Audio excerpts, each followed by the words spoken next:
Hello, everyone, and welcome to Expect the Unexpected podcast. I'm Christopher Sanchez, and today we are really excited because we are going to talk about a really interesting topic, but at the same time, a scary topic. That's right, Christopher. My name is Henry Estrada, and in today's episode, I would say that's an interesting topic, but as you said, at the same time, it's a terrible and horrendous. Yes, and here in Expect the Unexpected podcast, we're going to talk about really interesting stories that happen in the real world, and sometimes they can overcome fiction. Yeah, in today's episode, you may be wondering what episode or what the episode is about. And today's episode, we're going to talk about serial killers. Can you imagine that? I think we're going to explain a lot. We're going to give the reasons why we think serial killers are created and what victims they have. And yeah, we're going to see many things. I hope you like it. Serial killers. Oh my God, we chose a really horrendous topic, but at the same time, we're going to talk a lot about this. It's going to be entertaining. So I have an image actually about them with a lot of facts, interesting facts. So the fact that catch my attention at first sight was this: the top three U.S. most famous serial killers. Do you know who John Wayne is? John Wayne. It sounds familiar, not going to lie, but I don't really know who he is. Well, he was a serial killer, but before killing a lot of people, 34 victims to be more specific, he was a clown and he worked with kids in Paris. Can you imagine that? Oh my God, what a terrible thing! But was a clown? He wears the costume and kill people like that, or how? Well, well, actually, no. He used his clown costume to avoid people notice that he was crazy, but he never killed someone using his costume actually, which is a little curious. But maybe we don't know. We don't have the enough information. Really? That's horrendous. How? Imagine like you hire someone in your kid's party, and that person is a serial killer. Can you imagine that? It's like, oh Yeah, my God. yeah, it's really scary. Maybe the people that are in your neighborhood could be a serial killer as well. Oh my God, sometimes life could be really, really frightening. But you know this fact? Stephen King, one of the most famous writers in the world, wrote a book called It, and he was inspired by the case of John Wayne. Really? Oh, okay. Now I see the relation. Yeah, the clown. Oh, okay. Now it has sense. What now that I'm thinking about it? Yeah. Um, have you ever noticed that in the pop culture and entertainment culture, we have a lot of movies, series, even music or comics, especially books about serial killers? No, I haven't noticed, but now that I'm thinking about it, and I'm thinking about it, yeah, that's true.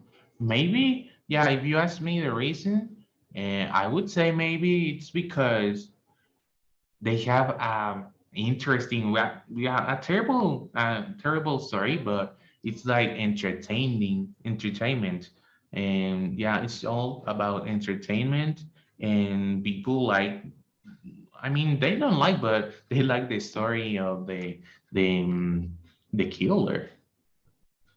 Yeah, yeah. I think that at least in my case, I enjoy watching horror movies and reading horror books, but I only like reading and watching. I don't want to meet a serial killer in my real life, and I know that most of the people that enjoy watching this type of content uh, don't want either. Me neither, of course. But yeah, it's like now that I'm thinking about it, It's a big part of all culture. Well, not culture, but pop culture, I would say. Yeah, and there are so much more facts about serial killers that I'm going to show you. Oh, really? For example, look at this. Uh, hi- did you know that there are so much more men who are serial killers compared to the women killers?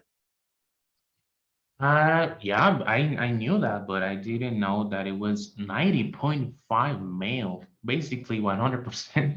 They are male. So for me, it's incredible. Yeah, it's curious. I mean, 92% compared to 10%. Oh my God, the difference is really, really big. So what is your theory? What do you think there are more serial killers who are men?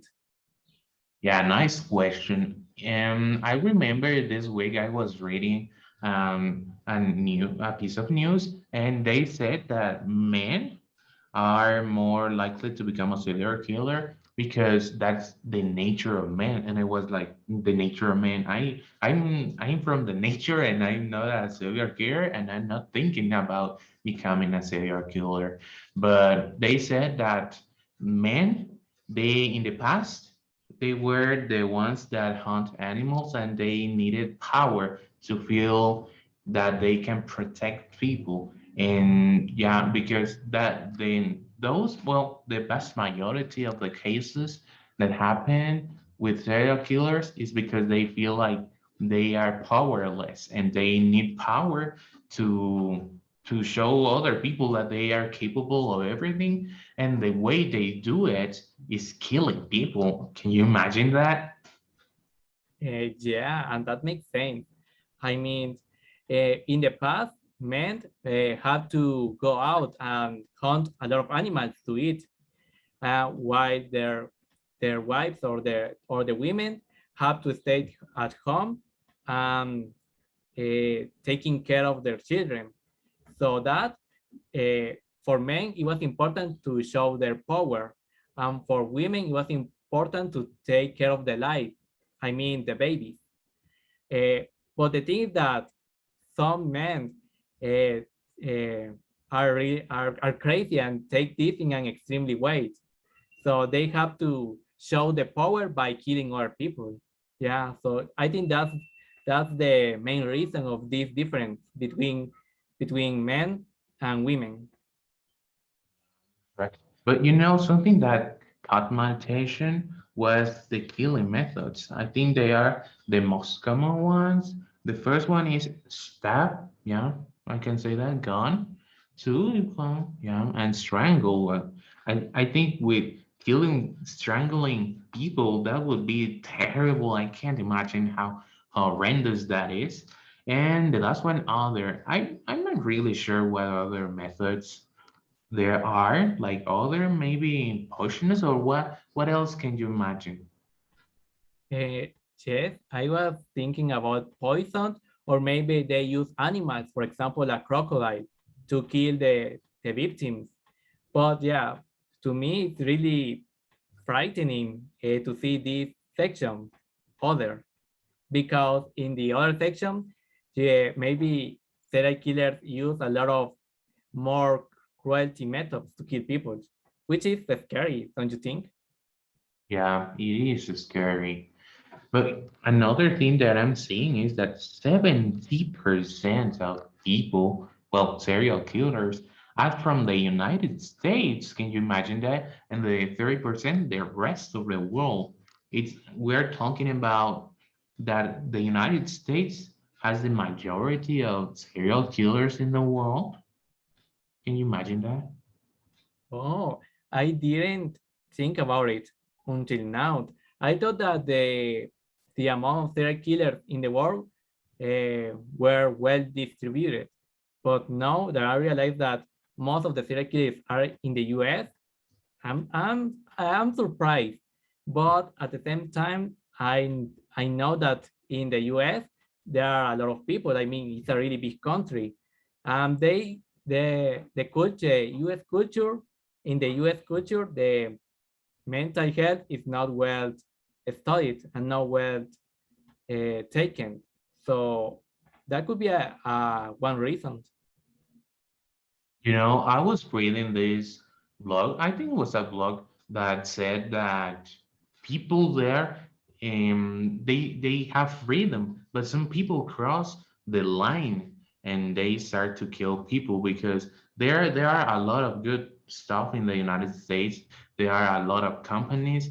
Well, actually, most of the things that I have now, they are from the United States or they are from US, yeah, from a US company.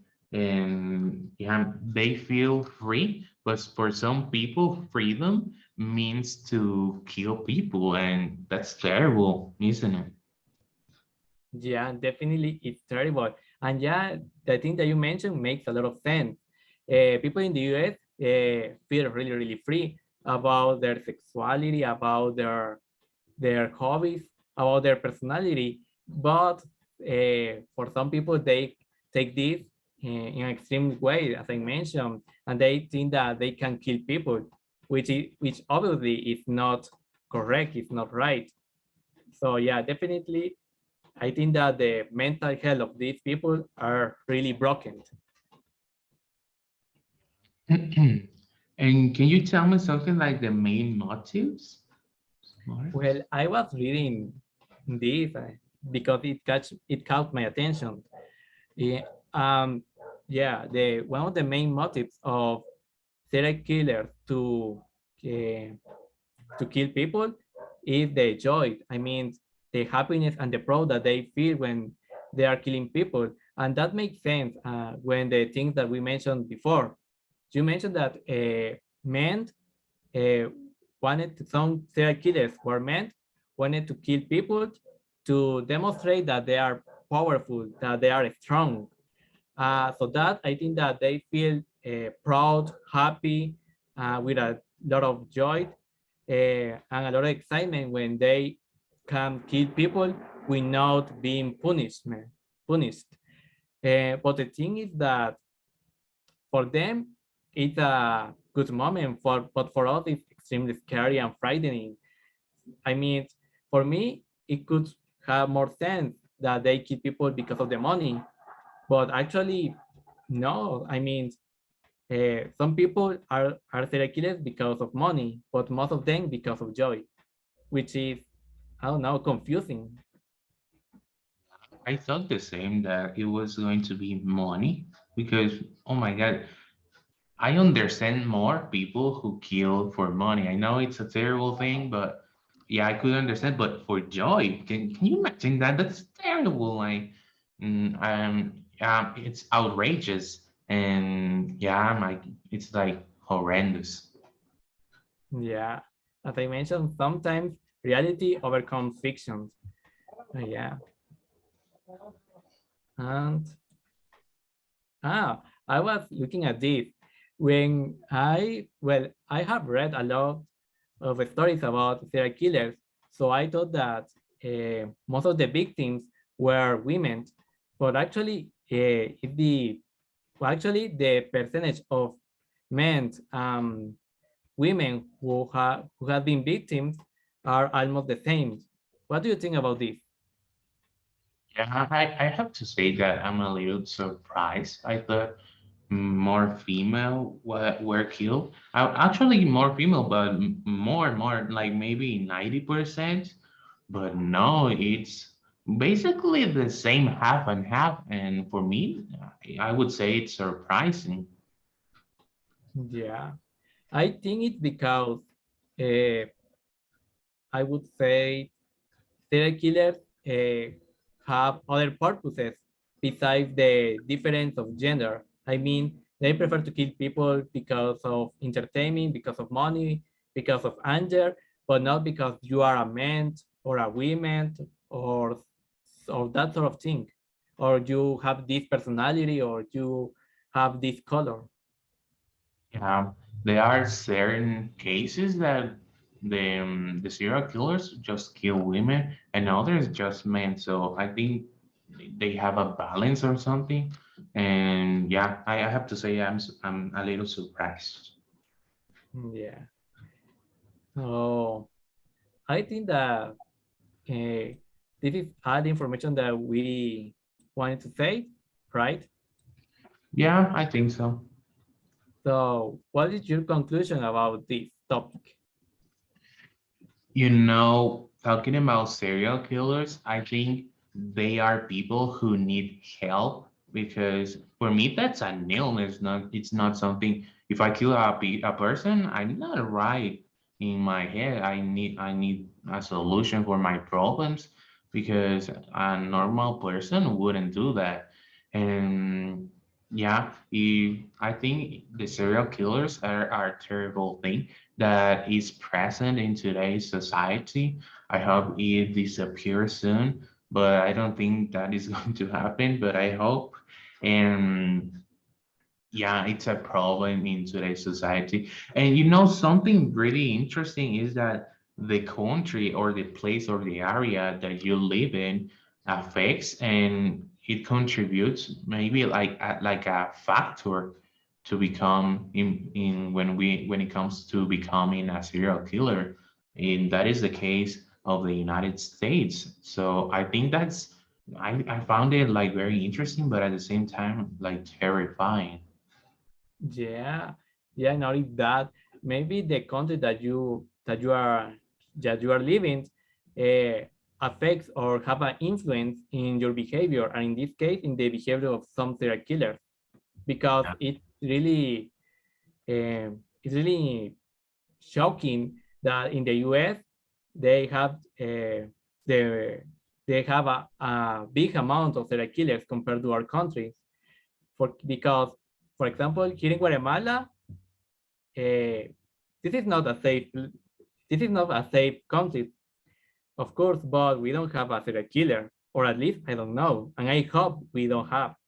But yeah, it's interesting how the country that you are living can affect that. Yeah. And do you think, well, I have a question for you. If you had a serial killer in front of you, what would you tell or ask that person? Well, I would ask him why he or she uh, does that. I mean, I want to know. I want to read their mind. I want to know what they are thinking, because I think that it could be interesting, scary. Of course, I would be really really scary, but I would be interested in knowing why they are like that. Yeah. Well, I think they are not conscious about that killing people is bad, and they are just doing it because they don't know. I think that's an illness they have. Yeah, I agree. So, without further to say or to do, and I hope you enjoyed this podcast and always expect the unexpected. See you in the next one.